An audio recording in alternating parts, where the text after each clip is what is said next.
Hello friends, welcome to Excel. अब हम Excel का इंट्रोडक्शन देखते हैं। उसका यूजर इंटरफेस क्या है। तो मैंने एक एक्सेल शीट ओपन करके रखी है आपके लिए। तो ये अब आप जो कुछ भी देख रहे हैं, इसे यूजर इंटरफेस कहते हैं, क्योंकि हम यूजर हैं और हम ये इंटरफेस को यूज करके एक्सेल का अलग अलग फंक्शंस और यूटिलिटीज और टूल्स यूज कर सकते हैं, और ये फाइल में हम डेटा भी स्टोर कर सकते हैं। ठीक है।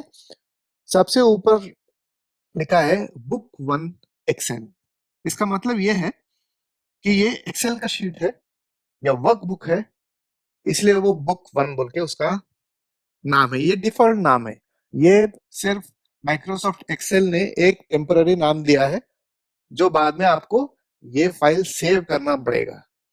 ये ऑटो सेव का नहीं है। पहले बार तो हमें ये फाइल कहीं तो प्रॉपर लोकेशन में, आपके हार्ड ड्राइव में कहीं पे भी आप स्टोर करना चाहते हैं, तो वहां पे आप इसे सेव करके पहली बार स्टोर कर लें। ठीक है। अभी नीचे ये जो लिखे हैं, फाइल, होम, इंसर्ट, ड्रॉ, इसे टैब कहते हैं।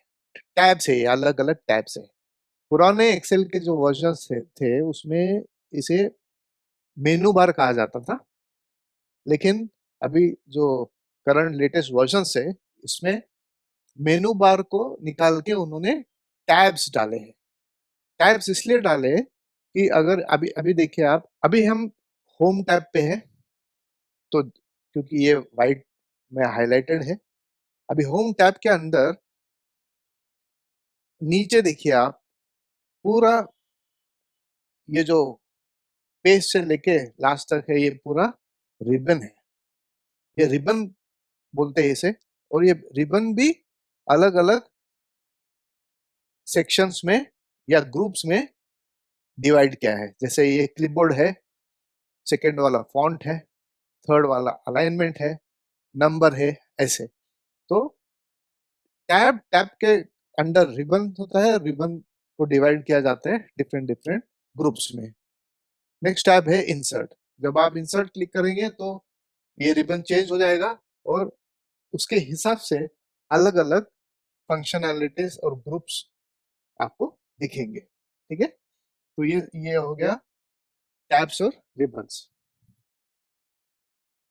नीचे आएंगे आप, तो ये जो सेल्स दिख रहे हैं आपको, ABCD, ये सब दिख रहे हैं, ये तो कॉलम हो गया। ऐसे 16,000 कॉलम्स होते हैं। और ये लेफ्ट हैंड साइड में जो नंबरिंग है, ये भी ऐसे हजारों रोज हो सकते हैं, इसे रोज कहते हैं। ठीक है। तो ये रो है हॉरिजॉन्टल में, और वर्टिकल में जो है वो कॉलम है। जो भी रो और कॉलम का जो इंटरसेक्शन होता है, उसे हम सेल कहते हैं। अभी ये सेल्स कैसे है, बहुत सारे सेल्स होते हैं, और ये सब सेल्स मिलके एक शीट होता है।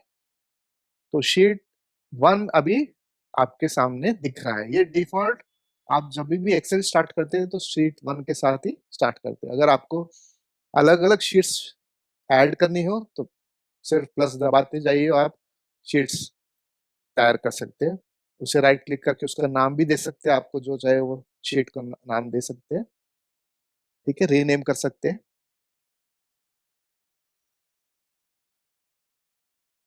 ऐसे। ठीक है। जब भी आप एक सेल को क्लिक करते हैं तो सेल का जो इंफॉर्मेशन है वो यहाँ पे दिखता है। तो ये क्या है, ये नेम बॉक्स है। नेम बॉक्स में D4 लिखा है, यानी कॉलम डी में फोर्थ रो का सेल हमने क्लिक किया, उसका मतलब ये होता है। राइट हैंड साइड में आप देख सकते हैं कि एक वर्टिकल स्क्रॉल बार है, जिसे हम माउस क्लिक दबा के उसको मूव कर सकते हैं। अभी नीचे देखेंगे तो आप, हॉरिजॉन्टल स्क्रॉल बार है। स्क्रॉल बार इसीलिए होता है कि अगर डेटा बहुत बढ़ जाता है, number of cells, rows, columns बढ़ जाते हैं, तो ऑब्वियसली ये वर्टिकल स्क्रॉल बार या हॉरिजॉन्टल स्क्रॉल बार अकॉर्डिंगली एक्टिवेट हो जाएंगे, और हम डेटा को देख सकते हैं। अभी मैंने ये सेल में कुछ डेटा डाला है, कुछ नहीं, सिर्फ क्लिक करके उसमें कुछ नंबर्स डाले हैं। मैं नंबर्स को सेलेक्ट भी कर सकता हूँ। देखिए ऐसे ग्रीन बॉक्स आ गया।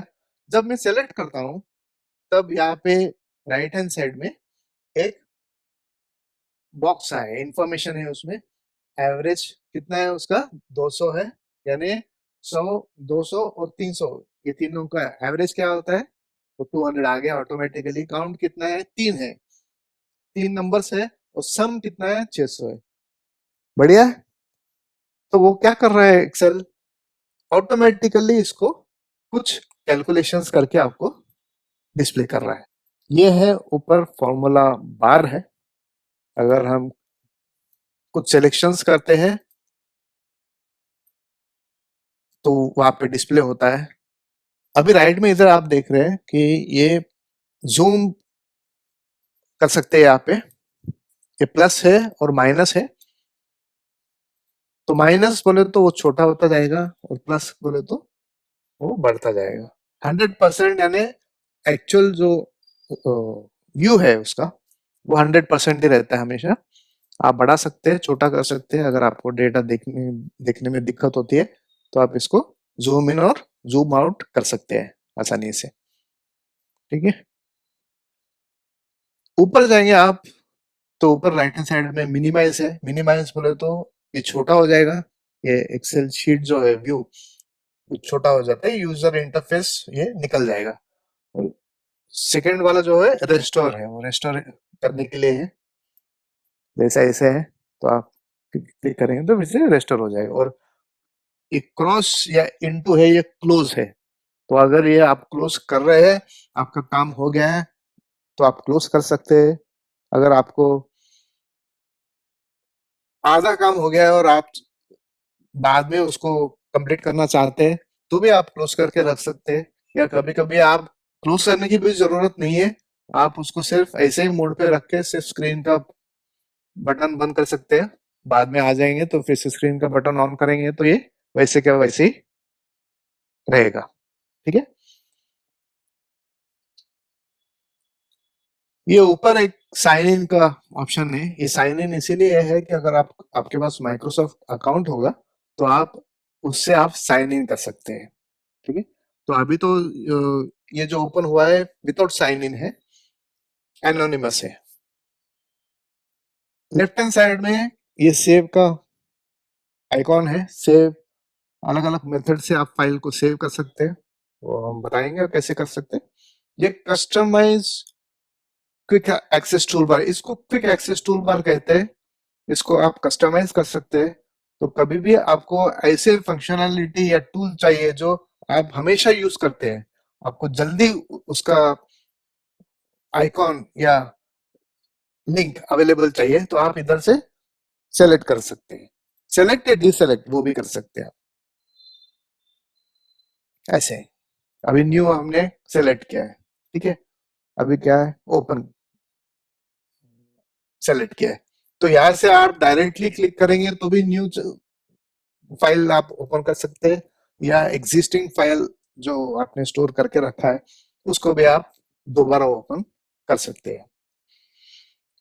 तो ये था हमारा एक्सेल का यूजर इंटरफेस। आपने अभी ये देख लिया और जान लिया कि यूजर इंटरफेस क्या होता है, और इन जनरल उसमें सेक्शंस क्या क्या है और आप क्या क्या कर सकते हैं। ऑफ कोर्स आप आगे जैसे बढ़ेंगे ट्यूटोरियल में तो आप अलग अलग चीजें जान पाएंगे और फंक्शनैलिटी भी आप जान पाएंगे। Thank you.